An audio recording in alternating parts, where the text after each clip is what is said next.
কোরআনের আওয়াজ দিতে হবে বাঘের মতো। আমাদের সবথেকে বড় অস্ত্রের নাম হলো লিল্লাহে তাকবীর। এই জন্য মাহফিলে গেলে বলে হুজুর তাকবীর যেন দিয়েন না। এই তাকবীরের কি জোর। আমি মাত্র 10 দিন আগে ভারত থেকে ঘুরে আসলাম। ইন্ডিয়াতে প্রত্যেকটি জায়গায় গেলে মনে হয় হিন্দুবাদীদের একটা আস্তানা বুঝাই যায়। সেই ভারতের কর্ণাটক প্রদেশের 14 বছরের একটা মেয়ে, নাম হলো মুস্কান। 3 বছর আগের ঘটনা। কলেজে গেল বোরকা পরে, বাম আর রাম সন্ত্রাস 50 জন ঘিরে জয় শ্রীরাম স্লোগান দিল। তাদের টার্গেট তাকে ধরে বোরকা খুলে উলঙ্গ করবে, যেহেতু বলার কেউ নাই, মুসলমানদের সংখ্যা কম। ওই মেয়েটি ভয় না পেয়ে শুধু 3 বার বলেছে, আপনারা দেখেছেন ইউটিউবে, আল্লাহু আকবার, আল্লাহু আকবার, আল্লাহু আকবার। 50 জন সন্ত্রাস অস্ত্র নিয়ে কোন দিক দিয়ে চলে গেল আল্লাহ ছাড়া কিন্তু কেউ জানে না। ওই মুস্কান গিয়েছিল ওমরাতে গত বছর, আমিও গিয়েছিলাম, আমার শ্বশুরও ছিল। তো আমরা মাতাপে কাবা চত্বরে বসে আছি, হঠাৎ করে খবর হলো যে মুস্কান এসেছে। বিশ্বাস করেন, একটা মেয়েকে দেখার জন্য মানুষ হুমড়ি খেয়ে পড়ল। তার কোনো যোগ্যতা নাই, শুধু 3 বার তাকবীর ধরে দেওয়ার কারণে আল্লাহ তার সম্মান দুনিয়া এবং আকাশ পর্যন্ত পৌঁছে দিয়েছে। তাহলে ওই তাকবীর যদি আমরা জোরে দিতে পারি, আল্লাহ চাইলে আপনার নাম জাহান্নাম থেকে জান্নাতীদের খাতায় নিয়ে দিতে পারে কি পারে না? এই বিশ্বাস নিলে 3টা তাকবীর দিতে হবে। আপনারা কি পারবেন? আপনারা এই গ্রামের লোক যারা উত্তর পাড়াইল দিঘি পাড়ার যারা আছেন তারা বলবেন আল্লাহু আকবার। বাইরের লোকজন বলেন না, এই গ্রামের লোক জবাব দিবেন লিল্লাহে তাকবীর। এই দিঘি পাড়ার বাহিরে যারা আছেন, মামুন ভাই তো বাহিরের নাকি? আচ্ছা, বাহিরে যারা আছেন তারা দেন তো লিল্লাহে তাকবীর। কি ভাই, বাইরের লোকই তো পারি। এবার এক তাকবীর দিবেন, এক তাকবীরের জন্য এই এলাকার যারা ইসলাম বিরোধী তারা যেন বুঝতে পারে এই ভূমি মুসলমানদের, রাম বাম্বের রাজত্ব এখনো হয়নি, হতেও পারে না। 2 হাত একটু টান টান করে শটান করে একটু তোলেন মিয়া তোলেন। 3 তারিখে আমির হামদার মাহফিল হয়নি, দইয়ের সাথে একটু ঘোলে মিটান, হাত তোলেন।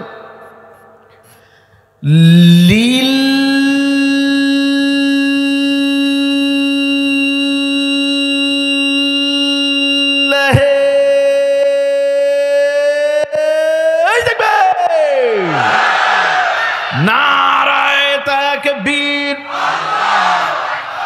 দুনিয়ার মুসলিম, তোমার নেতা আমার নেতা, লিল্লাহে তাকবীর। এখনো কি ঘুম আছে? আলহামদুলিল্লাহ। চলেন আমরা কোরআন থেকে শুরু করব। আমার সঙ্গে জবান খুলে একটু মহব্বতে আমাকে একটু লাইন উঠায় দেন, বলেন আউযু বিল্লাহি মিনাশ শাইতানির রাজীম। বিসমিল্লাহির রাহমানির রহিম। قل يا عبادي الذين أسرفوا على أنفسهم لا تقنطوا من رحمة الله إن الله يغفر الذنوب جميعا إنه هو الغفور الرحيم। আমি আপনাদের সামনে পবিত্র কোরআনের সূরা জুমার থেকে একটি আয়াতে কারিমা তেলাওয়াত করেছি। এখান থেকে কিছু কথা বলবো ইনশাআল্লাহ। 52 নম্বর আয়াত। আল্লাহ তাআলা বলতেছেন, নবী কুল, আপনি বলুন, ইয়া ইবাদি, ও আল্লাহর বান্দারা, আল্লাযীনা আসরাফু আলা আনফুসিহিম, তোমরা যারা গুনাহ করেছো, নফসের উপরে জুলুম করেছো, পাপ করেছো। তাহলে বোঝা গেল এই আয়াতটা শুধুমাত্র তাদের যাদের জীবনে গুনাহ আছে, পাপী। তাহলে আমি বলতেছি আমার পাপ আছে, তাহলে এই ওয়াজ আমার জন্য। আপনাদের ভিতরে যদি কোনো লোক উঠে যায় তাহলে বুঝবেন ওই লোক যেতে পারবে, কারণ আজকের আলোচনা হলো যারা গুনাহগার বান্দা তাদের জন্য। যদি কেউ চলে যায় বুঝবেন ওর কোনো গুনাহ নাই, ফেরেশতা গেল। যারা পাপী বান্দা, আল্লাহ বলতেছে আমার পাপী বান্দা তোমরা শোনো, আল্লাযীনা আসরাফু আলা আনফুসিহিম, তোমরা যারা পাপ করছো, নফসের উপরে জুলুম করছো, লা তাকনাতু মির রাহমাতিল্লাহ, আল্লাহর রহমত থেকে নিরাশ হও না। ইন্নাল্লাহা ইয়াগফিরুয যুনুবা জামিআ, অবশ্যই আমি আল্লাহ তোমাদের জীবনের গুনাহগুলি মাফ করে দেব। ইন্নাহু হুয়াল গফুরুর রহিম, কেননা আমি আল্লাহ তাআলা ক্ষমাশীল এবং দয়ালু। সুবহানাল্লাহ বলেন। সরল অর্থ হলো, ও পাপী বান্দা, পাপ করছো, টেনশন করো না, বসো, মাপ চাও, আমাকে মাফ করে তোমাদেরকে জান্নাতি করে দিব। সুবহানাল্লাহ বলেন। এখানে আলেম ওলামা আছে আমার ডানে বামে, আমার বড় বড় ভাইয়েরা আছে যাদের ছাত্র হওয়ার দুঃসাহস আমার নাই। ইয়া ইবাদি আরবি গ্রামার বলে, ইয়াটার নাম হলো হরফে নেদা, তাই না? ইয়া, আয়া, হায়া, আয় হামজায় মাফতুহা। এখানে ইন্নাটা হলো হরফে মুসাব্বাবিল ফিল, ইন্না, আন্না, কান্না, লাকিন্না, লাইতা, লা আল্লাহ। ইয়াগফির মুজারের সিগা, জানবুন এক বছর, জুনুব জুমার সিগা বহু বছর। তার মানে আরবি গ্রামারও বলতেছে, কেউ যদি তৌবার মতো তৌবা করতে পারে, আল্লাহ তার জীবনের সব মাফ করে তাকে জান্নাতি করে দিবে। সুবহানাল্লাহ বলবেন না? আজকের আলোচনার বিষয়ের নাম হলো তৌবা। ধরে বলেন কি? এখন যদি প্রশ্ন করে বলেন তো তৌবা শব্দের অর্থ কি? মাশাআল্লাহ, তৌবা শব্দের অর্থ ফিরে আসা। তৌবা মানে অনুতপ্ত হওয়া, তৌবা মানে ভুল বোঝা, তৌবা মানে সরি বলা। তাফসীরের ভাষায় যে ক্বালা বাদুল উলামা আই মুফাসসির, আত-তাওবা মা'নাহু লুগাতান আর রুজু আই আর রুজু ইলাল্লাহ। তৌবা হলো গুনাহ থেকে ফিরে আসার নাম হলো তৌবা। আমি তৌবা নিয়ে আলোচনা করব, খেয়াল করেন। আল্লাহ বলতেছে, কেউ যদি গুনাহ থেকে বাদ দিতে পারে, আমি আল্লাহ তাকে মাফ করে দিব। আল্লাহ বলতেছে, মাফ চাইলে তোমাদের জীবনের গুনাহ মাফ হবে, সত্যি মাফ হবে। আমরা মনে করি তৌবা মানে হলো মোনাজাত ধরে আমিন, আল্লাহ যা করছে মাফ করে দিও, থাকো আল্লাহ গেলাম, আমিন, এর নাম তৌবা? তৌবা শব্দের অর্থ ফিরে আসা। তৌবার জন্য শর্ত হলো তিনটি। আপনার একটা আওয়াজ দিবেন, তৌবার শর্ত কয়টি? এই তিনটে শর্তের একটা যদি পূরণ না হয়, জীবনেও মাফ হবে না। একটা কম হলে পারে ইস্তেমার ময়দানে গিয়ে যদি বলেন, আসার আগে আজরাইল, চলে যাও কাকরাইল, যদি চাও বাঁচতে চলো যাই গাছতে, এই জিকির করে আপনার তৌবা কোনোদিন মাফ হবে না। আপনি যদি তৌবার শর্ত পূরণ না হয়, কাবা শরীফের কাছে গিয়েও মাফ হবে না। তিনটি শর্ত থাকলে আজকের এই মাহফিলে আপনার গুনাহ মাফ হবে। সুবহানাল্লাহ বলেন। তিনটি শর্ত, আর তৌবার জন্য সময় হলো একটি। কি কি? পরের আয়াত আল্লাহ বলতেছেন শর্ত তিনটি, শোনো, দেখেন। এই দেখেন আল্লাহ তাআলা পবিত্র কোরআনুল কারীমের 54 নম্বর আয়াতে, 53 নম্বর আয়াতের শর্তগুলো বলতেছেন। আল্লাহ রাব্বুল আলামিন বলেন, ওয়া আনিবু ইলা রাব্বিকুম ওয়া আসলিমু লাহু মিন ক্বাবলি আন ইয়াতিয়াকুমুল আযাবু সুম্মা লা তুনসারুন। ভেঙে বলতেছি পয়েন্ট আকারে। এক নাম্বার হলো আনিবু ইলা রব্বিকুম, দোয়া কবুলের শর্ত, আল্লাহর দিকে তোমাকে ফিরে আসা লাগবে। ফিরে আসা মানে কি? টুপি মাথায় দেওয়া? ফিরে আসা মানে হলো আগে সুদ খাইছেন, এখন সুদ বাদ দেওয়া লাগবে। ইসলামী আন্দোলনের বিরোধিতা করছেন, এখন পক্ষে থাকা লাগবে, তারপরে মাফ হবে।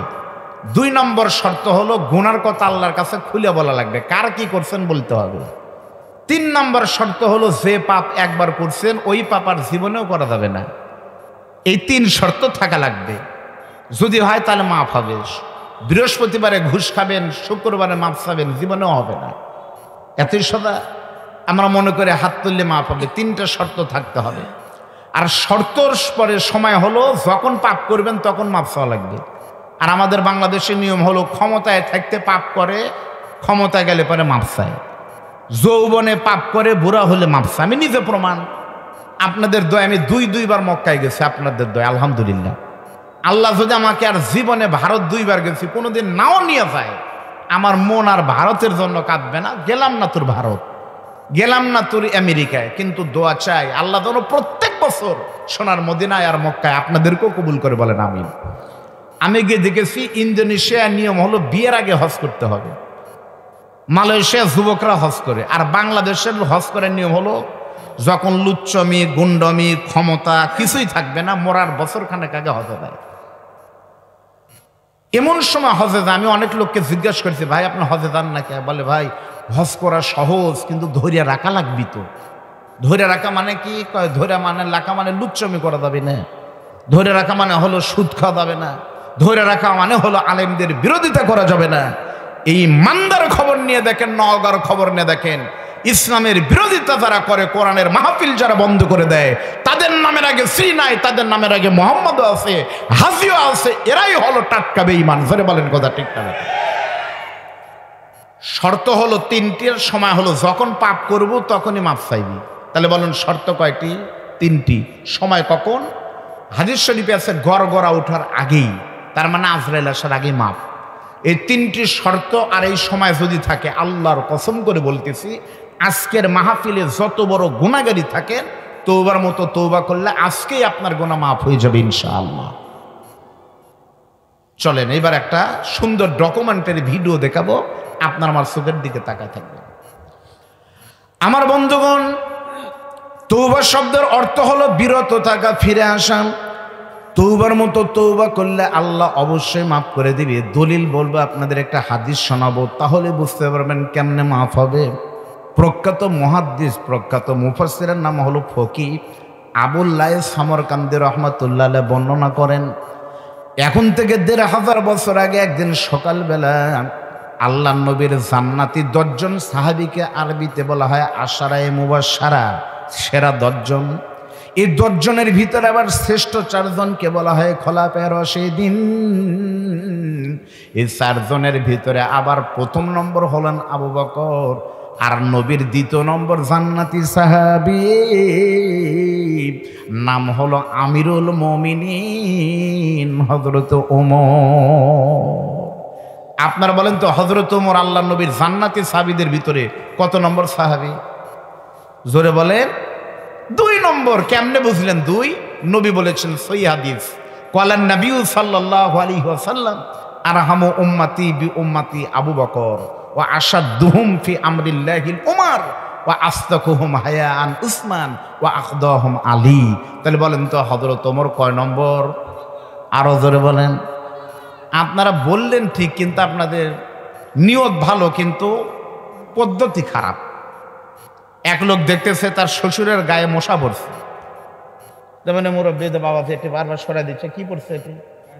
গান্ধী পোকা পড়ছে, উনি ঠেলা মেরে সরিয়ে দিচ্ছে।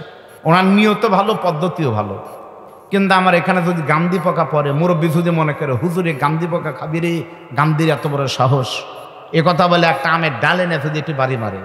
গান্ধী মরুক না মরুক, কিন্তু বক্তা তো মরবি শিওর। ধরে বলেন ঠিক না? তা আপনাদের এরকম নিয়ত ভালো কিন্তু ভাষা খারাপ। আপনারা বলেন হযরত ওমর ২ নম্বর। আমাদের বগুড়াতে ২ নম্বর মানে হয় সিটার, না হলে বাট্টা। তাহলে আপনারা জোরে বললেন হযরত ওমর ২ নম্বর, তার মানে হযরত ওমর কি করছে?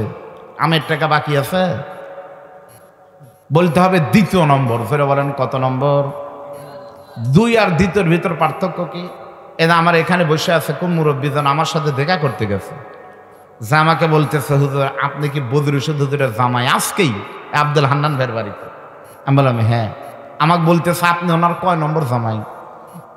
আসলে ওনার ছেলে নাই, আমি কিন্তু ওনার ২য় মেয়েকে বিয়ে করে ২ নম্বর হয়েছি। এজন্য আমাকে যখন কেউ বলে যে আপনি ওনার কয় নম্বর জামাই, আমি জীবনেও বলিনি যে আমি ২ নম্বর।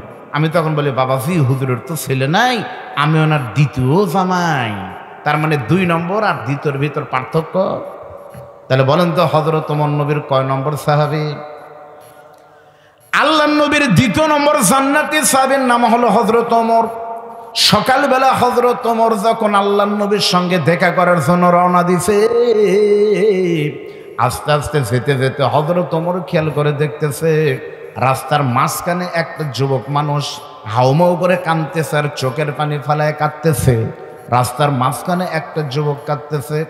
সঙ্গে সঙ্গে হযরত ওমর এক পা না বাড়িয়ে যুবকের সামনে গেলেন। আশ্চর্য হয় যুবককে সালাম দিলেন, আসসালামু আলাইকা ইয়া আব্দুল্লাহ। যুবক কাঁদতে কাঁদতে সালামের জবাব নিলেন। হযরত ওমর বুঝলেন লোকটা মুসলমান হবে। তারপরে হযরত ওমর প্রশ্ন করতেছে, ভাই তোমার নাম কি? আরবিতে বলতেছে মা ইসমুকা। ২য় নম্বর প্রশ্ন করেছে তুমি কে? আরবিতে তুমি কে আরবি হলো মান আনতা, তুমি কে? আর ৩ নম্বর প্রশ্ন করেছে তুমি কেন কাঁদতেছ? আরবিতে সেটা হলো মা ইয়াবকুকা ইয়া সাহাবী বা ইয়া শাবাব। ও যুবক তুমি কেন কাঁদতেছ একটু জানতে চাই। ওই যুবক হযরত ওমরকে তখন কিন্তু চিনতে পারেনি। হযরত ওমর যুবককে চিনতে না পেরে বলতেছে আমি কে, আমি কেন কাঁদতেছি, আমার নাম কি, আমার পরিচয় দেওয়ার আগে আপনার কাছে একটু জানতে চাই, বলেন তো আপনি আল্লাহর বান্দা কে? তখন হযরত ওমর বলতেছে, আমাকে চিনোনি? আমি হলাম আল্লাহর নবীর সাহাবে আফফানের। হযরত ওমর বলতেছে, আমি হলাম খাত্তাবের ছেলে ওমর। সঙ্গে সঙ্গে যুবক বলতেছে, ওমর রে, আমি কেন কাঁদতেছি, আমার কি হয়েছে? এই কথা তোমাকে বলে কোনো লাভ নাই, আমার কষ্টের কথা আমি খুলে বলবো যদি আমি আল্লাহর নবীর দেখা পাই। তোমাকে বলবো না, নবী পর্যন্ত গেলে বলতে পারবো। হযরত ওমর তখন বলতেছে, খবরদার, লা তাহজান, টেনশন করো না, ইন্তাজার কলিলা, একটু দেরি করো। একটু পর বলতেছে, তাআল ইলাইয়া ইয়া আব্দুল্লাহ, চলো আমি নবীর কাছে যাচ্ছি, তোমাকেও দেখা করে দিব। হযরত ওমরের সঙ্গে যাচ্ছে, কিন্তু কান্নার কারণ বলতেছে না। নবীর বাড়ির সামনে গিয়ে হযরত ওমর নবীকে যখন সালাম দেয়, ভিতর থেকে নবী এসে বলতেছে, ওমর কাইফাল হাল? আলহামদুলিল্লাহ। ও আনতা কাইফাল হাল ইয়া রাসূলুল্লাহ? নবী বলতেছে, শুকরান জাযাকাল্লাহ, আমি ভালো আছি। হযরত ওমর বলে, হুজুর আমি আপনার সাথে কথা পরে বলবো। এই যে যুবকটা যেভাবে কাঁদতেছে, কান্নার কারণ তো বলে না। নবী তখন চিন্তা করে বলতেছে, বাবা তুমি কাঁদো কেন? মাইয়া কুকাইয়া সাহাবি বাইয়া শাবাব, তুমি কাঁদো কেন? যখন নবী বলেছে তুমি কেন কাঁদো, সঙ্গে সঙ্গে যুবকটা আল্লাহর নবীর কাছে দৌড়ে গিয়ে নবীর বুকের ভিতরে মাথা দিয়ে শুধু হাউমাউ করে কাঁদে। কান্নার কারণ নবীকেও বলে না, এতই কষ্ট পাইছে। অনেকক্ষণ পর নবী বলতেছে, বাবা তোমার কান্নার কারণ কি বলো তো? ওই যুবকটা তখন কাঁদে আর বলে, নবীজি আমার কান্নার কারণ হলো হুজুর, আমি অনেক বড় একটা গুনাহ করেছি।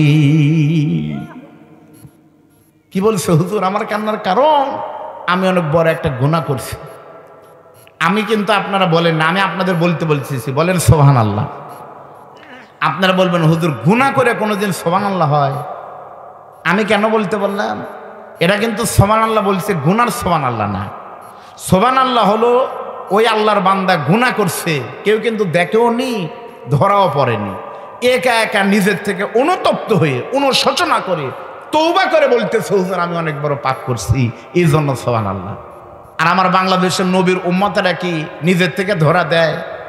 ধরা পড়ে, ভিডিও ভাইরাল হয়, সাক্ষী থাকে, তারপরেও নির্লজ্জ বেহায়া বলে যে আমাদের বিরুদ্ধে ষড়যন্ত্র হচ্ছে, এটা আমি করিনি। এরকম টাটকা মুনাফিক আর লুচ্চা বাংলাদেশে আছে না নাই? জোরে বলেন। কথায় কথা বাড়ে, বাংলাদেশের একটি জেলা, বৃহত্তর ময়মনসিংহ জেলার জামালপুর।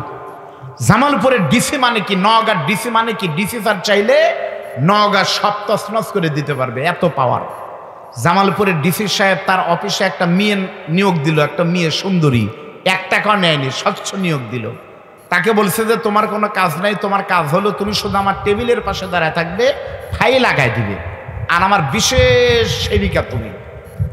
অফিসের লোকজনের সন্দেহ হলো, কিরে ঘর থেকে বের হয় না, স্যার যেখানে আপা সেখানে করে কি?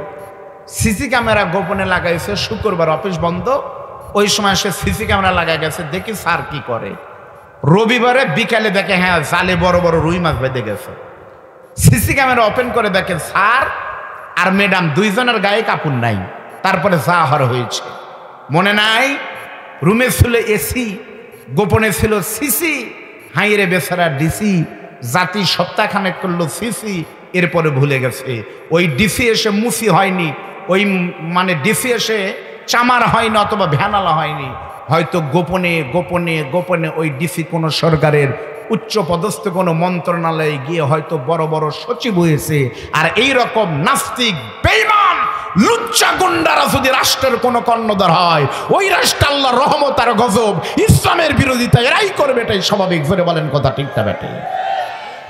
কথায় কথা বাড়ে, তার বাস্তব প্রমাণ। আমরা পড়াশোনা করে কথা বলছি, কিছু হলেই বলে আমাদের ভুল হয়েছে, সরি। সরি কি সর্ষের তেল দিলেই শান্তি পাওয়া যায়? আপনাদেরকে বলবো, আমি নিবন্ধন দিয়ে, 10ম নিবন্ধন দিয়ে সরকারের চাকরি করি। এখানে অনেক শিক্ষক আছে, প্রভাষক দ্বারা সহকারী আছে না? আমার ভাইরা তো শিক্ষক মানুষ ছিলেন। নিবন্ধন পরীক্ষার মাধ্যমে সরকার নেয়। তো আমরা দেখলাম একটা কি হলো, এইবার নিবন্ধন পরীক্ষায় যে 3-4 দিন আগে রেজাল্ট হলো, ভালো করে বোঝেন। ওই নিবন্ধন পরীক্ষায় রেজাল্ট হলো লালমনিরহাটের একটা মেয়ে, নাম হলো সুধা রানী। কি রানী? সুধা রানীর রেজাল্ট হয়েছে। সুধা রানী একটা মাদ্রাসার আরবি প্রভাষক হাদিস নিয়ে পাশ করেছে, কোন মাদ্রাসার মুহাদ্দিস হবে। নাম হলো সুধা রানী, স্বামীর নাম হলো শ্রী শরৎচন্দ্র সরকার। তাহলে একটা সুধা রানী পাশ করলো, দিব্য একটা মেয়ে, হিন্দু, সমস্ত সার্টিফিকেট হিন্দুদের, তারপরে তার রেজাল্টে কেমনে সুধা রানী পাশ করলো? বলতেছে আমরা তদন্ত করিনি, আমাদের ভুল হয়ে গেছে। সুধা রানীকে ধরতে তোমরা ব্যর্থ হও, ভুল হয়ে গেছে। আর এদেশে সন্দেহমূলকভাবে আলেমকে জঙ্গি বলে যখন ঢোকাও, তখন তোমাদের ভুল সহ্য হয় না। প্রিয় ভাইয়েরা, এই সুধা রানী যখন বের হলো, আপনাদের কি বলবো, দুঃখের কথা। পরে বলতেছে ভুল হয়ে গেছে, যত ভুল ইসলামের সাথে। গত জানুয়ারি মাসে একটা বই বের হলো, 6ষ্ঠ শ্রেণীর ইসলাম শিক্ষা বই। ওই ইসলাম শিক্ষা বই ক্লাস 6ষ্ঠ কি 5ম হবে। এই বইতে কাবা শরীফের ছবি, উপরে হলো কাবার ছবি, পৃষ্ঠা পল্টানোর সঙ্গে সঙ্গে এখানে মূর্তি দুর্গার ছবি, 10 হাতে দুর্গা গণেশের সাথে দাঁড়ায় আছে। আমরা হিন্দু ধর্মকে কটাক্ষ করিনি, কোনোদিনও করবো না, এটা আমাদের ইসলাম শেখায় না। এখানে যদি কোনো হিন্দু ভাইরা থাকেন, আমি অনুরোধ করতেছি, আপনি স্টেজে চলে আসেন, আমার আমিনুল ভাইকে প্রয়োজন উঠাই দিয়ে আমি এখানে আপনাকে বসতে দিব। প্রমাণ হবে ইসলাম আর ইসলামী আন্দোলন কত সহনশীল। জোরে বলেন কথা ঠিক না বেঠিক? আমাদের কোনো আপত্তি নাই, কিন্তু মুসলমানদের বইতে দুর্গার ছবি আসলো, পরে বলতেছে আমাদের ভুল হয়ে গেছে। কেন ভুল হলো? ভুল হওয়ার জায়গা নাই। এদেশে মাদ্রাসা বোর্ডের উচ্চপদস্থ কর্মকর্তা, মাদ্রাসা সিলেবাসের আর শিক্ষা বোর্ডের সাথে কমপক্ষে 20 জন কর্মকর্তা আছে, বড় বড় হিন্দু যারা চেয়ারে বসে আছে। এরাই এদের মাধ্যমে বাংলাদেশে ট্রান্সজেন্ডার নিয়ে আসার চেষ্টা করছে, বাংলাদেশে ধর্ম নিরপেক্ষতাবাদ আনতেছে, ইসলাম বিরোধী ষড়যন্ত্র করতেছে। ধরে বলেন কথা ঠিক না বেঠিক? অবিলম্বে সুধা রানী কেন পাশ হয়ে গেল, তার তদন্ত কমিটি হতে হবে। এই বাংলাদেশ মনে রাখতে হবে। আমি গিয়েছিলাম ইন্ডিয়া, দার্জিলিংয়ে আল্লাহ এত নিয়ামত দিয়েছে, কোনো ফ্যান নাই, কোনো এসি নাই, তারপরে জান্নাতি বাতাস, কিন্তু একটা জিনিস নাই, সেটা হলো মসজিদও নাই, আজানও নাই। হঠাৎ 2-1টা করে মসজিদ। এটা ভারতের গ্যাংটক আর সিকিমের রাজধানী গ্যাংটক নয়, এটা কলকাতার হাওড়া স্টেশন নয়, এটা রবীন্দ্রনাথের দাদার বাড়ি ছিল, এখন আর নাই। এটা বাংলাদেশের রবীন্দ্রনাথের খালুর বাড়ি নয়, এটা বঙ্কিমের নানার বাড়ি নয়, এটা ইসলাম বিরোধী ডক্টর জাফর ইকবাল সারদের বাড়ি নয়, এটা তুরিন আফরোজদের বাংলাদেশ নয়, এটা মুসলমানের বাংলাদেশ। যেই বাংলাদেশের 10 লক্ষ মসজিদ থেকে 5 ওয়াক্ত নামাজের ভিতরে আল্লাহু আকবার ধ্বনি উচ্চারিত হয়, সেই বাংলাদেশ ইসলামের বুকে গুলি করে ইসলামকে খতম করা যাবে না। যতদিন পর্যন্ত বাংলাদেশের পূর্ব দিগন্তে সূর্য উঠেছিল, সূর্য আবার পশ্চিম দিগন্তে ডুবে, সবুজ গাছের পাতা যতদিন নড়বে, এই জমিন ইসলাম ছিল, ইসলাম আছে। কোন বেঈমান ইসলামের গায়ে আঘাত করতে আসলে পারে এদেশের মুসলমান আর সহ্য করবে না, আর সহ্য করবে না, আর সহ্য করবে না। ধরে বলেন কথা ঠিক না বেঠিক? মন খারাপ করলেন? আল্লাহর নবী, বিশ্ব নবী তখন বলতেছে, বাবা তুমি গুনাহ করছো, তুমি গুনাহ করেছো, তুমি তো গুনার পরে তওবা করলেই তো পারো, তুমি কি জানো না? আল্লাহ বলেছে লা তাকনাতু মির রাহমাতিল্লাহ, আর আমি নবী বলেছি কুল্লুকুম খাত্তাউন ওয়া খায়রুল খাত্তাইনা আত-তাওয়াবুন। প্রত্যেকটি মানুষই গুনাহ করবে, কিন্তু আল্লাহর বান্দাদের ভিতরে সবচেয়ে দামি পাপী ওই বান্দা, যেই বান্দা গুনাহ করার পরে অনুতপ্ত হবে, আল্লাহ তাআলা তার জীবনের সব গুনাহ মাফ করে দিবে। ওই যুবকটা তখন বলতেছে, নবীজি আমি তওবা করতেছি না, কারণ আমার গুনাহটা যে অনেক বড়। আল্লাহর নবী বলতেছে, তোমার গুনাহ যত বড় হোক না কেন, আল্লাহর রহমত আরো বড়। যুবক বলতেছে, হুজুর আমার মন বলতেছে আমার গুনাহ আল্লাহর রহমতের থেকে আরো বড়। আল্লাহর নবী তখন প্রশ্ন করতেছে, আরবি দিয়ে তাকান। নবী তখন বলতেছে, হাল কতালতা নাফসা, হাল কতালতা নাফসা, তার মানে তুমি কি মানুষ খুন করছো? তুমি কি মানুষ মারছো? আপনারা বলেন তো, মানুষ খুন করা কি ছোট গুনাহ না বড় গুনাহ? জোরে বলেন। আমার বাংলাদেশে মুহূর্তে মানুষ মারার থেকে ছোট ব্যাপারই না এটা একটা। আমি দিনাজপুরে গিয়েছিলাম ভাই, ফুলবাড়িতে, আমবাড়ি। সেখানে গিয়ে আমাদের কিছু দিনী ভাইরা বলতেছে, হুজুর এখানে একটা সন্ত্রাস আছে, ওর কাছে গেলে ফর্ম পূরণ করতে হয়। আপনার শত্রু যদি খালি মাথা চান সীমারের মতো, তাহলে 2 লাখ। আর যদি বলেন যে ডাইন হাতে এনে জমা দেওয়া লাগবে, তাহলে 1.5 লাখ। মানে কোন কাটিংয়ের মায়ের নিবেন ওখানে গেলে পারে ওটা হয়। ওর কাছে গিয়ে যদি বলে ভাই আমার 70 হাত পা ভেঙে দেওয়া লাগবে, কয় 50,000, ভাই রেট কিছু কমানো যায় না, করে ভাই এই টাকা কি তাহলে আমি খাই 3 জাকাত যায়। তাহলে 3 জাকাত মানে কি? বক্তা খায়, মসজিদের ইমাম খায়, এ হুজুররা যারা তারা খায় নাকি? তারাই খায় যারা ওদেরকে লালন পালন করে। জোরে বলেন কথা ঠিক না বেঠিক? প্রিয় ভাইরা আমার, বাংলাদেশে মানুষ খুন করা কোনো ব্যাপারই। আল্লাহর নবী বিশ্ব নবী বলতেছে তুমি মানুষ খুন করনি। যুবকটা বলতেছে হুজুর মানুষ খুন করা তো কোনো ব্যাপারই না, আমার গুনাহটা তার থেকেও আরো বড়। জোরে বলেন নাউজুবিল্লাহ।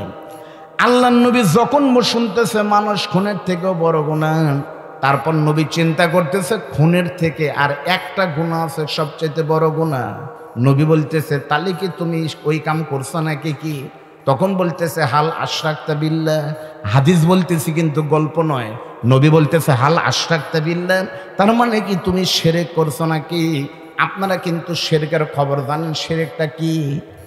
শিরকের ব্যাপারে বলা হয়েছে ইন্না শিরকা লা যুলমুন আযীম। ইন্না অবশ্যই, আবার আজিম, সবচাইতে বড় গুনার নাম হলো শিরক, ঠিক না? আপনি নামাজ পড়েন না, আল্লাহ চাইলে কিন্তু মাফ করে দিবে। আপনি রমজানের রোজা করেন না, আল্লাহ চাইলে কিন্তু মাফ করে দিতে পারেন। আপনি যাকাত দেননি, আল্লাহ চাইলে কিন্তু মাফ করে দিবে। কিন্তু জেনে শুনে কোনো মুসলমান যদি শিরক করে আর তওবার মতো তওবা না করে যদি কবরে যায়, ওই গুনাহ কিন্তু আল্লাহ কোনোদিন মাফ করবে না, বরং শিরককারীর ঠিকানা হবে জাহান্নামের একেবারে নিচে। আমাদের বাংলাদেশে শিরক আছে না নাই? আমি যে সেই দিনও বলেছিলাম শিরক দেখতে হলে আপনাদের 20 টাকা খরচ হবে। যদি দেখবার চান কাল ফজর পর রওনা দেন।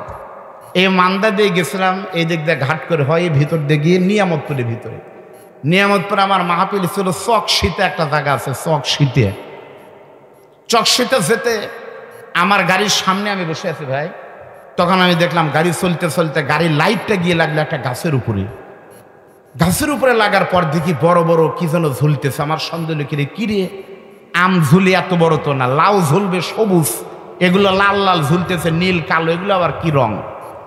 সাথে সাথে গাড়ি থেকে নামলাম, নামে দেখতেছি কাপড়ের তেনার ভিতরে বড় বড় পাথর, মাটি, বালু এগুলো ভরে ভরে ঝুলতেছে। আমি একজনকে বললাম এটা কি বলে হুজুর? এটা আমাদের এলাকায় তেনা পীরের মাজার। আপনার দেখে আসেন, কাছে তো, মিথ্যা কথা হলে জানে অনেকে। তেনা পীরের মাজার, যাদের সন্তান হয় না, স্বামী একেবারেই পারে না, একেবারে অ্যান্টিবায়োটিক খায়, হারবালটা সব শেষ, তখন তেনা পীরের মাজারে এসে তেনা বাঁধতে দিলে পারে তাদের পেটে সন্তান হবে, এটা আমাদের বিশ্বাস। আপনারা বলেন তো তেনা পীর সন্তান দিতে পারে, এই বিশ্বাস যদি কেউ রাখে আল্লাহর কসম এটাই শিরক। ধরে বলেন কথা ঠিক না ব্যাটে? এটা হলো গরিব মানুষের শিরক। আর কোটিপতিদের শিরক কেমন? করোনার ভিতরে আপনারা দেখেছেন বাংলাদেশের যমুনা গ্রুপের চেয়ারম্যান মারা গেল। যমুনা গ্রুপের মালিক, Jamuna TV, Jamuna bank, Jamuna fridge, ঢাকায় যমুনা ফিউচার পার্ক। আমি নিজে যমুনা টিভির নিউজ শুনছি, এইভাবে বলতেছে, একটি শোক সংবাদ শুনুন। বাংলাদেশের বিশিষ্ট শিল্পপতি যমুনা গ্রুপের চেয়ারম্যান জনাব নুরুল ইসলাম কোভিড-19 করোনায় আক্রান্ত হয়ে পান্থপথে ঢাকার স্কয়ার হাসপাতালে মৃত্যুর সঙ্গে 3 দিন পাঞ্জা লড়ে আজকে সকাল 9টায় মৃত্যুর সঙ্গে পাঞ্জা লড়ে ইন্তেকাল করেছে। ইন্না লিল্লাহি ওয়া ইন্না ইলাইহি রাজিউন। মৃত্যুর সঙ্গে 3 দিন পাঞ্জা লড়ে তারপরে আজকে মরছে। আচ্ছা পাঞ্জালরা মানে কি?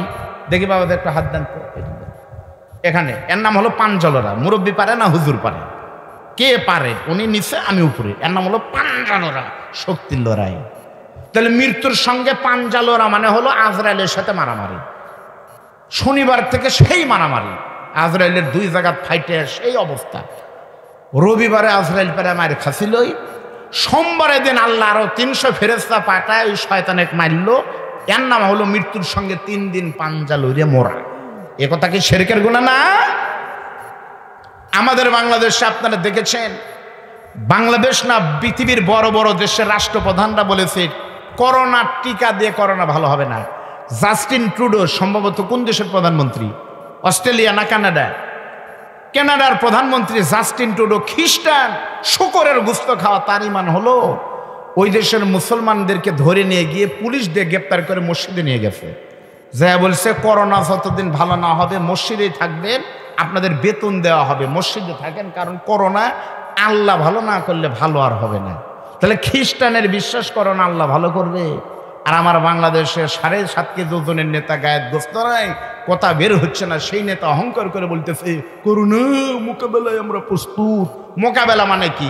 আয় মারামারি হবি, এটাও শিরক। ধরে বলেন ঠিক না বেটি? আল্লাহ নবী বিশ্ব নবী তখন বলতেছে তুমি কি শিরক করছো নাকি? ওই যুবকটা চোখের পানি ফেলে তখন কাঁদতেছে আর বলে হাবিবুল্লাহ, আমার গুনাহটা শিরকের থেকেও আরো জঘন্য গুনাহ। নবী তখন আশ্চর্য হয়ে বলতেছে শিরকের থেকে বড় আবার কি? যুবকটা কাদের বলতেছে গো পয়গম্বর, আমার গুনাহটা হলো আমার বাড়ি মদিনার বিশাল বড় একটা কবরস্থানের পাশে, যে কবরস্থানে মাঝে মাঝেই কোনো না কোনো মাইয়াত মারা যায়। আপনাদের গ্রামে অথবা এলাকায় কিন্তু অবশ্যই বড় কবরস্থান থাকে, ওই রকম একটা বিশাল কবরস্থানের সাথেই লাগানো আমার বাড়ি। এই পাশে কবরস্থান, এই পাশে হলো একটা দেয়াল, আর আমার বাড়ি। ওগো নবী, আমার মনে আছে ওই এলাকার কোনো মানুষ যখন মারা যায় তার জানাজা এবং দাফন কাফন কিন্তু ওই কবরস্থানের ভিতরেই হয়। যখন কেউ মারা যায় আমি তার জানাজার ভিতরে কিন্তু শরীক হই। আপনাদেরকেও একটা আমলের কথা বলে দিই, আল্লাহর নবী বলেছে একজন মুসলমানের উপরে কিন্তু আরেকজন মুসলমানের 6টা দায়িত্ব আছে। এর ভিতরে কোনো মুসলমান যখন অসুস্থ হবে তার কাছে গিয়ে তোমরা তার মাথায় একটু হাত বুলিয়ে দাও, আর যখনই মানুষটা কবরের বাড়িতে চলে যাবে তোমরা তার জানাজার পরে 3টা মুষ্টি মাটি তাকে শেষবারের মতো দাও। কারণ শত্রু হোক আর বন্ধু হোক, যে মানুষটা একবার আল্লাহর দরবারে চলে যায় ওই মানুষটা আর কোনোদিন কিন্তু ফেরত আসে না। ও নবী, আমার অপরাধ হলো আমাদের এলাকার কোনো মানুষ মারা গেলে তার কবরের উপরে আমি 3 মুষ্টি করে মাটি দিই হুজুর, কিন্তু একটা কাজ হলো যখন কোনো মাইয়াত মারা যায় তার কবরে মাটি দেই, সকলেই যখন মাটি দিয়ে দিনের বেলায় চলে আসে, সকলেই যখন ঘুমিয়ে যায় নিশি রজনী, চতুর্দিকে অন্ধকার যখন ছুটে আসে, আমি আস্তে করে ঘুম থেকে উঠে আমার হাতে একটা ধারালো কোদাল অথবা একটা বড় কোনো যন্ত্র নিয়ে, মাটি করার যন্ত্র নিয়ে ওই কবরস্থানের ভিতরে চলে যাই। নিশি রজনী কবরস্থানের ভিতরে কোনো মানুষ নাই, আমি আস্তে করে নতুন কবরের পাশে গিয়ে দেখি নতুন কবরের উপরে একটা খেজুরের ডাল পোতা আছে। আমি আস্তে করে খেজুরের ডালটা সরাই দিয়ে ওই কবরের মাটিগুলো সরানো শুরু করি। মুহূর্তের ভিতরে যখন কবরের মাটিগুলো সরে যায়, এক মুহূর্ত কাল বিলম্ব না করে ওই কবরের ভিতরে লাশের গা থেকে পুরুষ হলে পারে 3টি, আর মহিলা মাইয়াত হলে পারে কমপক্ষে 5 টুকরা কাপড় থাকে। ওই কাপড়টা আস্তে করে খুলে নিয়ে ওই কাপড়টা এনে মদিনার একটা মার্কেটে বিক্রি করে দিই। ওগনবে আমি নামাজ পড়ি, রোজা করি, দাঁড়িয়ে আছে, সবই করি, কিন্তু আমার অপরাধ হলো আমার এই জীবনে আমার এই 2 হাত দিয়ে কত নারী পুরুষের কবর থেকে কাফনের কাপড় চুরি করেছি, এই খবর কিন্তু আল্লাহ ছাড়া কেউ জানে না। ওগনবে আমার অপরাধ হলো আমি একজন কাফন চোর। আপনারা সুবহানাল্লাহ বললেন না নাউজুবিল্লাহ বললেন? হ্যাঁ, নাউজুবিল্লাহ বলবেন না? আপনারা বলেন তো এই আমের গাছের যদি কেউ আম চুরি করে তাহলে আম চোরকে আপনারা ধরবেন, মারে ফেল দিবেন? কোথা কান আবার মারবেন না? না, আমি আপনাদের পরীক্ষা করতেছি যে যদি আম সুযোগ তাকে 2-4 কেজি নিয়ে যাবো, তা আপনারা যেভাবে কথা বন্ধ করলেন। আম চোরকে মানুষ মারে না, জুতা চোরকে মানুষ মানে ভয় করছে। আচ্ছা আচ্ছা, জুতা চোরকেও মানুষ মারে না। এগুলো কি বলবেন? আদায় চলে যাব? হ্যাঁ, এই তো ভাই বলতেছে না না, এটা একটা আপনাদের কি শোনেন, আমি তো দেখতেছি, আমি আসার পর থেকে যে কয়েকজন বক্তা ওয়াজ করছে সবাই কিন্তু কালেকশন করছে, করেনি? করছে কিনা বলেন? তাহলে আমি কি করব না? তাহলে আমি করব না? আয় সেই কালেকশন শুরু করে পকেট মার দেখেন, আয় সে ওয়াজ করে, সুযোগ পেলে টেকালে ফেলে দেয়। তাহলে আপনারা ধরে নাল্লাল্লা করেন, কালেকশন তো করবো, কিন্তু প্রধান বা একটা বক্তা একটু অস্ত্র করা লাগবে, তাই না? অসুবিধা নেই, আপনি কি ভয় করতেছেন? আচ্ছা, এখনই কালেকশনে মোনাজাত হোক, এই পক্ষে কে আছেন? হুজুর এখনই শেষ করে দেন, কেউ আছেন? আল্লাহ আপনাদের বৃষ্টি দিবেন, আপনি ইমানটা ঠিক করেন ইনশাল্লাহ। বাবা যে একটু ধৈর্য ধরেন, এটা সরান ওটা এটা ধরে থাকলে কন্ত। আপনি যদি কোনো মানুষের যদি মেহমানের খাবার দেয়, যদি লাঠি লেখা থাকেন তা খাবার পারবি? আপনি কাছেন ওয়াজ করান, আবার একা লাঠি ধরে আছেন, টেকা সরে দেন, ওয়াজ হবি, কালেকশন হবে ইনশাল্লাহ। একটা তাকবীর দান তো, লিল্লাহি তাকবীর। আপনাদেরকে সাক্ষী রেখে, আল্লাহকে সাক্ষী রেখে বলতেছে, ভাই দেখছেন মানে এমন ভাবে যাচ্ছে, মানে আমি আওয়ামী লীগ করি, ভাই বিএনপি করে, এমন ভাবে গেল। কোথায় যাবেন? আল্লাহ এমন পারে, আল্লাহ চাইলে পারে যাবেন পেশাব করতে, পেশাব বাইর হবে না, হতেই পারে।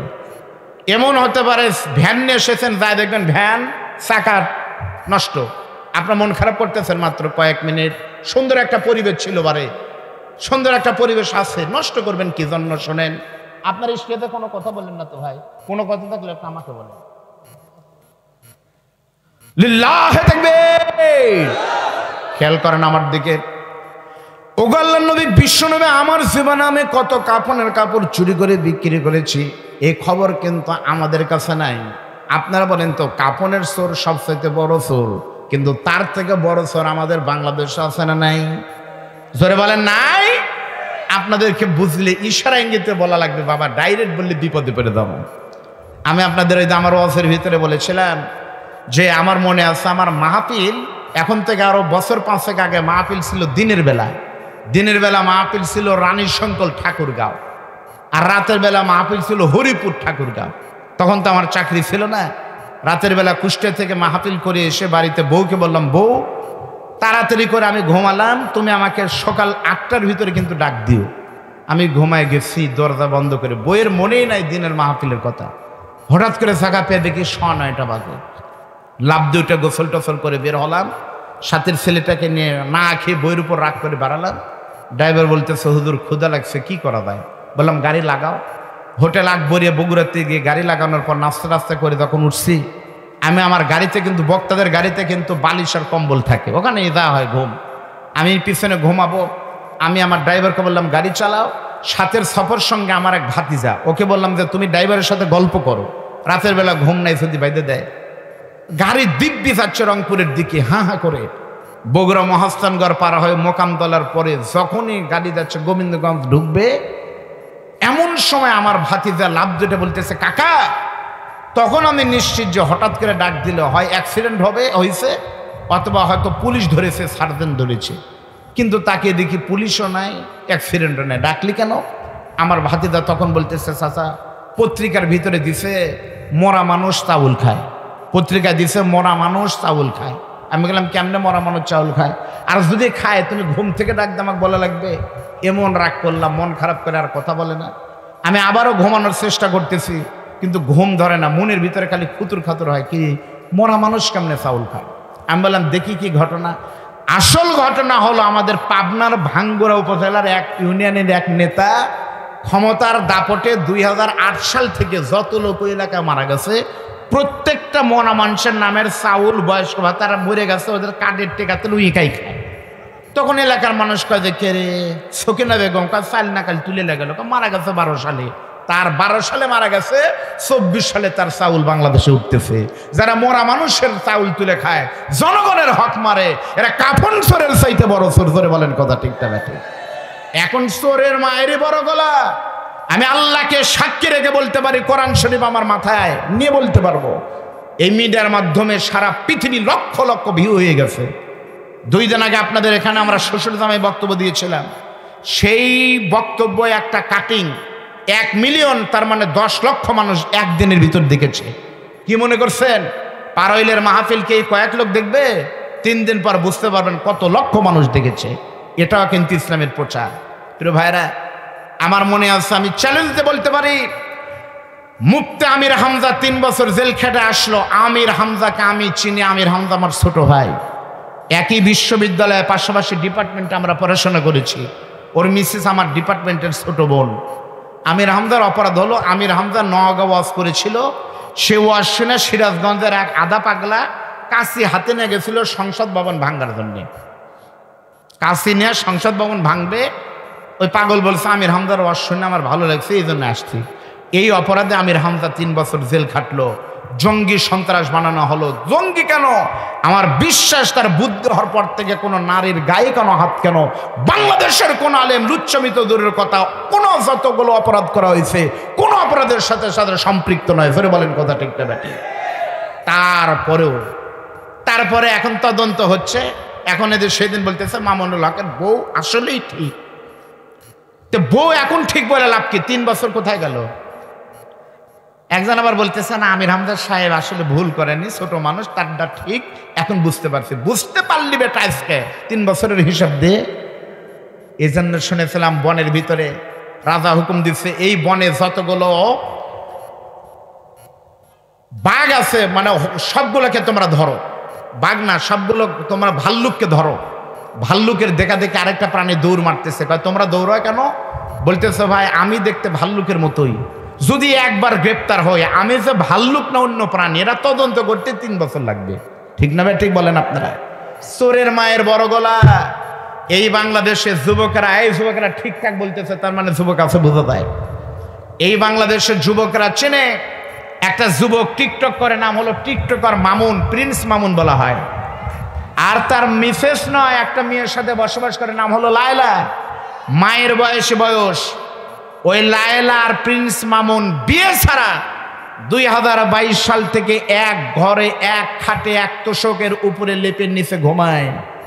আজ পর্যন্ত প্রিন্স মামুন আর লায়লার বাড়িতে প্রশাসনের কোনো লোক যায়নি, জিজ্ঞেস করেনি তুমি যে বিয়ে করছো তার দলিল আর ডকুমেন্ট দেখাও। এটা তদন্ত করেনি, পুলিশ যায়নি।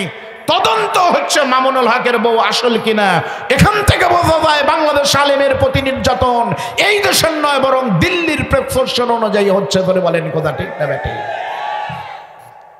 বাংলাদেশ আলেমদের কথা হলেই কোনো কিছু না করে আলেমদের হিসাব হয়। 100 জন আলেমের নাম তালিকা প্রকাশ হলো 3 বছর আগে। এরা ওয়াজের টাকা নিয়ে কি করে? আলেমদের ওয়াজের টাকা এত টাকা কি করে? অথচ বাংলাদেশে আপনারা এই যুবকেরা দেখেছে ইউটিউবার, ফেসবুকে কিন্তু ভাইরাল একটা মেয়ের নাম হলো তনু না তনি না, ওই তনি একটা মেয়ে একবারে গরিব ছিল, ফেসবুকে ভাইরাল বড় বড় নেতাদের সাথে সম্পর্ক রেখে ইউটিউবে তারা ফেসবুকে কাজ করে, অনলাইনে কাজ করে। শোরুম দিয়েছে, বগুড়াতে আছে, ঢাকায় আছে, দেশে বিদেশে আছে। কি করে? সেখানে গুলশানের একটা শোরুমে আজকে দেখলাম, আমার মিডিয়ার ভাইরা আমাকে বলেছে, আমিও দেখেছি সত্যতা। ঢাকার বড় বড় মার্কেট থেকে ছোট ছোট মার্কেট, বিভিন্ন জায়গা থেকে কাপড় কিনে নিয়ে যায়। সিরাজগঞ্জ থেকে কাপড় কিনে নিয়ে যায়, নিয়ে গিয়ে ওই কাপড়ের গায়ে লিখে দেয় made in Pakistan, made in Dubai. বড় বড় দেশের ব্র্যান্ডের নাম লিখে 500 টাকার শাড়ি, 500 টাকার কাপড় 30,000 35,000 টাকা দিয়ে বিক্রি করে। তাদের কোনো সমস্যা নাই, সেখানে কেউ যায় না। তদন্ত হচ্ছে বক্তারা টাকা নিয়ে কি করে। 100 জন 114 জন বক্তার নাম আছে, তার ভিতরে আমি কমপক্ষে 20 জন বক্তার সাথে থেকেছি, মাওলানা বজলুর রশিদ একজন। আপনারা যারা গিয়েছেন দেখে আসবেন। এই বক্তা সহ বাংলাদেশের যে কয়জন বক্তা আলেমদের নামে তদন্ত হচ্ছে, এই টাকা দিয়ে প্রত্যেকটি বক্তার বাড়িতে কিন্তু মসজিদ, মাদ্রাসা, এতিমখানা, লিল্লা বোর্ডিং কিন্তু আছে। এই টাকা দিয়ে তারা এতিমখানা, মসজিদ, মাদ্রাসা করায়। বাংলাদেশের সবচেয়ে বড় আলেম, কোরআনের পাখি, মন্ত্রী হওয়া অবস্থায়, আলেম মানে এমপি থাকা অবস্থায় গুলশান, বনানী সহ ঢাকা বিদেশে বাড়ি করেননি। খুলনাতে গিয়ে দেখে আসবেন, দারুল কোরআন, সিদ্দিকিয়া কামিল মাদ্রাসা, হাফিজে মাদ্রাসা, এতিমখানা এখনো কিন্তু জারি আছে। আলেমের টাকা দিয়ে মসজিদ, মাদ্রাসা হয়, আর জালেমের টাকা দিয়ে নওগাঁর টাকা পাচার হয়ে গুলশানে নয়, মালয়েশিয়ায়, বেগমপাড়ায়, কানাডায় বাড়ি হয়। ফেরে বলেন কথা ঠিক না ব্যাটি? তনিদের টাকার তদন্ত হয় না, তদন্ত হয় শুধুমাত্র আলেমদের উপরে, শুধুমাত্র আলেমদের উপরে। এই নওগাঁ রাজশাহী রুটে আমার মনে আছে, গত বছর যাওয়ার সময় দেখলাম একটা মেলা হচ্ছে এই রোডেই, কোথায় আমি জানি না। এত বড় মেলা আমার জীবনে আমি দেখিনি। প্রথমে মনে করছিলাম হয়তো ইজতেমা হচ্ছে, পরে দেখি না গান হচ্ছে। ওখানে তদন্তের নামে কোনোদিন মেলা বন্ধ হয়নি, পহেলা বৈশাখে কোনোদিন নাচ গান বন্ধ হয়নি, রোজার ভিতরে ইফতারের ভিতরে খরচ কমা, ইফতারে বন্ধ হয়েছে।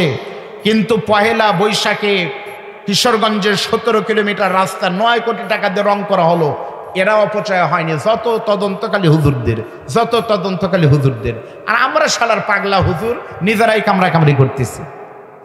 আলিয়া ধরতেছে কওমি, কওমি ধরতেছে আলিয়া, হানাফি ধরতেছে আলে হাদিস, আলে হাদিস বলতেছে অমক খারাপ। কিন্তু এখনকে মারামারি করার সময় ভাই 1 মিনিট শোনেন, ডাইরেক্ট বলবো না, কালকে বুঝবেন কি ডোজ দিয়ে গেলাম। আপনাকে কোনোদিন হিলি গেছেন? হিলি জাননি, ইন্ডিয়া গেলে বুঝবেন। হিলি সীমান্ত দিয়ে একদিন রাত 9টার সময় একটা লোক ভারত থেকে এসেছে, খেয়াল করেন খুবই মারাত্মক কথা। বিসিবির ভাইরা ধরছে, কে রে? লাইট নিয়ে ধরে দেখে যে একটা বাংলাদেশি সাইকেল নিয়ে পার হলো। তখন এই বাংলাদেশিকে ধরে ক্যাম্পের ভিতরে এনে দেখতেছে কিছু নাই, একটা সাইকেল, বাইসাইকেল, আর সাইকেলের পিছনে একটা বস্তা। তখন বিসিবির যিনি অধিনায়ক তিনি বলতেছে, এই দিকা, এই দুইজনকে বলতেছে এর সাইকেলটা সাইড করো, বালুর বস্তা চেক করো। এখন স্যারের কথা মতো 2জন মিলে 3জন মিলে সাইকেল সাইড করে বালুর বস্তা চেক করে দেখে বস্তার ভিতরে কিছু নাই, খালি বালু আর বালু। তখন বিসিবির অধিনায়ক, কিরে বালু আনার জন্য ভারত যাওয়া লাগে? বাংলাদেশে কত বালু, এই রাস্তাঘাটে বালি, আর তার বাইরে পাগল মনে করছে। 1 সপ্তাহ পরে আবার ওই রকম ধরা পড়ছে, সাইকেল আর বস্তা চেক করে দেখা গেল বস্তার ভিতরে কিছু নাই, খালি বালু আর বালু। তখন বিসিবির অধিনায়কের সন্দেহ হয়েছে বালুর ভিতরে কোনো রহস্য থাকতে পারে। এমন পিটন দিছে, দিয়ে কয় কেন বালু আনিস বল? কয় স্যার মারেন না যান স্যার। কয় না। কয় স্যার বালু আনার জন্য তো ভারত যাই না, মূলত আমি পাচার করি সাইকেল। মূলত কি আনি? কথা কন, বলেন কি বলে? সাইকেল। প্রতি চালানে 8,000 করে লাভ হয়, 7,000 আনি, 8,000 15,000 বিক্রি করি ইন্ডিয়ান সাইকেল। কিন্তু যতবার ধরা পড়ছে আপনারা বলেন সাইকেল সাইড করো, বস্তা চেক করো। ওই 18 সাল থেকে একই বস্তা, খালি যায় আর আসে, কিন্তু পরিবর্তন হয় কি?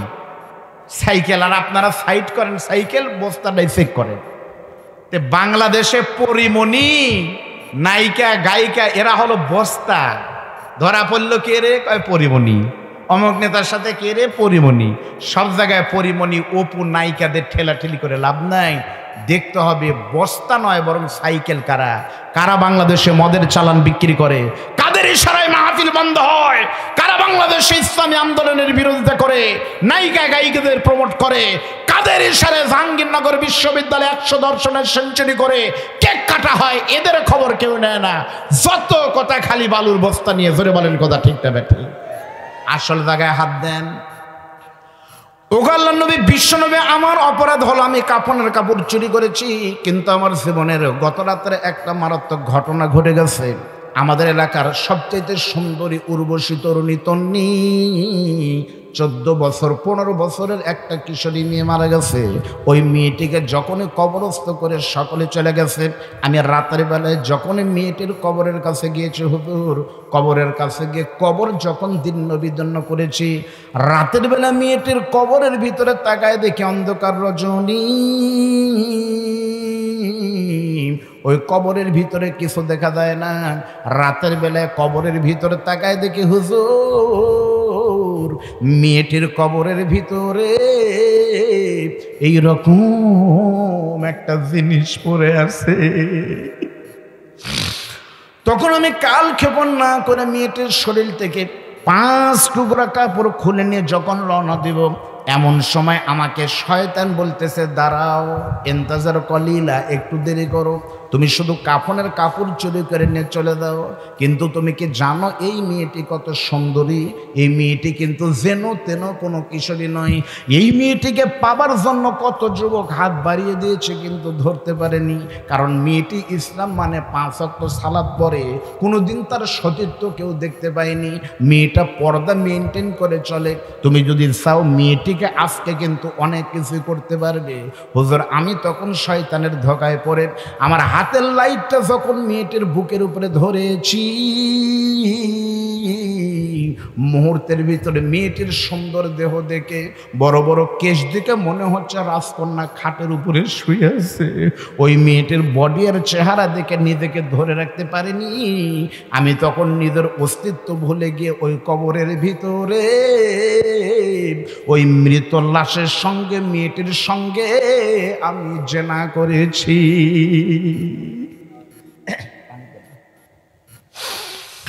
আমি আপনাদের বেশি রাত আলোচনা করব না, এখন মাত্র 12টা বাজেনি, মাত্র 10 মিনিট একটু শুনেন, বিবেকের কাছে প্রশ্ন করেন, দেখেন তওবা কাকে বলে, একটু পর বুঝবেন। হুজুর আমি মেয়েটির সঙ্গে যখন জেনা করে চলে গেলাম, কবরটাকে আগের মতো সুন্দর করে পরিপাটি করে যখন রওনা দেব, এমন সময় মনে হচ্ছে মেয়েটির সামনে দাঁড়িয়ে আমাকে বলতেছে, যুবক রে তুমি একটু দাঁড়াও, তোমার সঙ্গে একটু কথা আছে। তুমি কি জানো আমি একটা মুসলমানের মেয়ে, কালেমা পড়ে মুসলমান ইমান গ্রহণ করেছি, তুমিও করেছ। ওই আল্লাহকে শপথ করে বলতেছি, কোনোদিন আমার জীবনে আমি ফরজ হওয়ার পর থেকে সুস্থ অবস্থায় কোনোদিন নামাজ বাদ দেইনি, কোনোদিন রমাদানুল মুবারকের ফরজ রোজা বাদ দেইনি, আমি কোনোদিন অকর্ণা ফি বুয়ুতি কুন্না ওয়ালা তাবাররাজনা তাবাররুজাল জাহিলিয়াতিল উলা। এই আয়াতকে বিশ্বাস করে আমার সতীর্থ তো দূরের কথা, আমার এই মুখটা পৃথিবীর কোনো পুরুষ দেখেনি, শুধুমাত্র দুইজন দেখেছে। আমি একটা অবিবাহিত মেয়ে, আমার এই মুখটা দেখেছে শুধুমাত্র আমার জন্মদাতা পিতা, আমার আপন রক্তের একটা ভাই ছাড়া আমার মুখটা পর্যন্ত কেউ দেখেনি। আর আজকে কবরের ভিতরে আল্লাহ আমাকে রেখে দিয়েছে পছন্দ করে। আজকে আমার কবরের প্রথম রাত, কমপক্ষে 50,000 বছর প্রত্যেককে কবরে থাকতে হবে। আমার এই জীবনের সবচাইতে বড় নিয়ামত সতীর্থ তুই হরণ করলি, 5টা টুকরা শেষ কাপড় তুই খুলে নিলি, আর গোসলও কোনোদিন দিতে পারবো না রে, নিঃস্ব করে সর্বহারা করে তুই আমাকে শেষ করে দিয়ে গেলি। যাবি যখন একটা কথা শোন, তারপরে চলে যা। মনে রাখি যেদিন আল্লাহ ডাকতে বলবেন ইকরা পড়ো, আমলের থেকে আলেমদের বলে দেখেন কিতাবাকা তোমার আমল নামা পড়ো, কাফাবি নাফসি গেলে ওমা আলাইকা হাসিবা, হিসাব দিয়ে বলো বান্দা তুমি জান্নাতি না জাহান্নামী, তুমি বলো, আমি কিছু বলবো না। যেদিন আল্লাহ বলবে ফামাইয়ামাল মিসকালা যাররাতিন শাররাইয়ারা, যাররা পরিমাণ হিসাব যেদিন হবে, দেখবো সেই দিন এই জেনার হিসাব তুই কেমনে দিস, তোকে কিয়ামতে ধরবো। ওগো নবী, মেয়েটি যখন হুমকি দিয়ে চলে গেছে, আমি তখন আখিরাতের কথা চিন্তা করে কাফনের কাপড় ফালাই দিয়েছি। ওগো নবী, আপনি বলেন তো হুজুর, আমার এই নিকৃষ্ট জেনার বিচার আল্লাহ মাফ করবে কি করবে না? হাদিসের ভিতরে আছে আল্লাহর নবী এতই নরম ছিলেন, নবীর 2 চোখ দিয়ে শুধু পানি পড়তেছে। কিছুক্ষণ পর নবী বলতেছে, সত্যি তোমার গুনাহটা অনেক বড়, সত্যি তোমার গুনাহটা অনেক বড়, সত্যি তোমার গুনাহটা অনেক বড়। 3 বার বলার সঙ্গে লোকটা মারছে দৌড়, তেপান্তরের মধ্য দিয়ে লাগামহীন ঘোড়ায় চড়ে নির্দেশের উদ্দেশ্যে মরুভূমির তেপান্তরে দৌড় দিছে।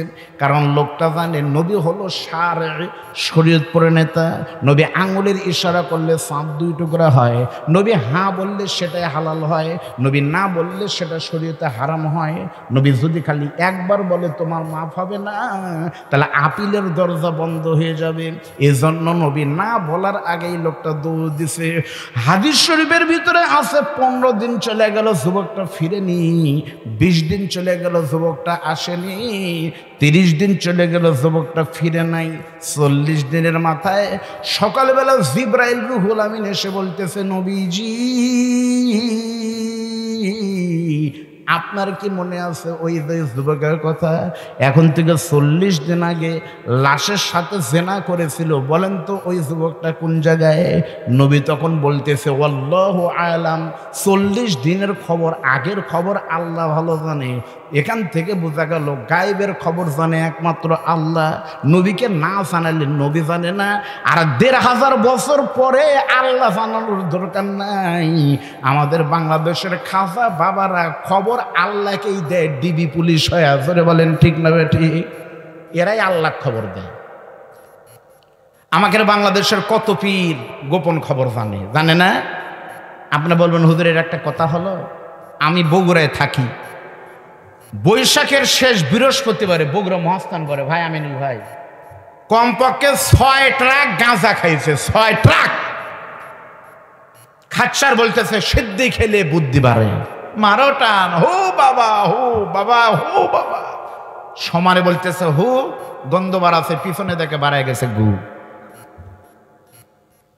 রাত 9টার পরে সমস্ত বাতি বন্ধ করে দিয়ে পুরো মহাস্থান এলাকায় সেদিন কত জারস সন্তান পয়দা হয়েছে সেই খবর বাংলাদেশের কেউ নেয়নি।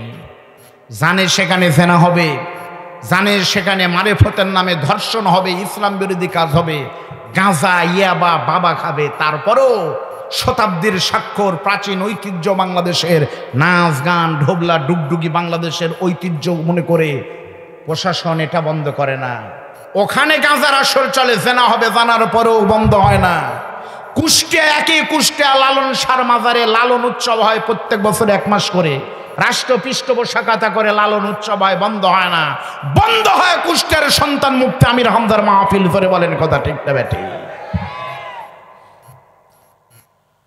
ওগো আল্লাহর নবী, বিশ্ব নবী, আল্লাহ ভালো জানে। নবী যখন বলেছে, জিবরাইল বলতেছে, ওগো নবী আপনি হয়তো জানেন না, এখান থেকে চলে গিয়ে ওই যুবকটা ওই যে বিশাল বড় পাহাড়ের উপরে চড়ে গত 40 দিন কোন নারীর কাফনের কাপড় চুরি করেনি, শুধুমাত্র একটা আমল করেছে, ছোট্ট একটা আমল কোরআন থেকে।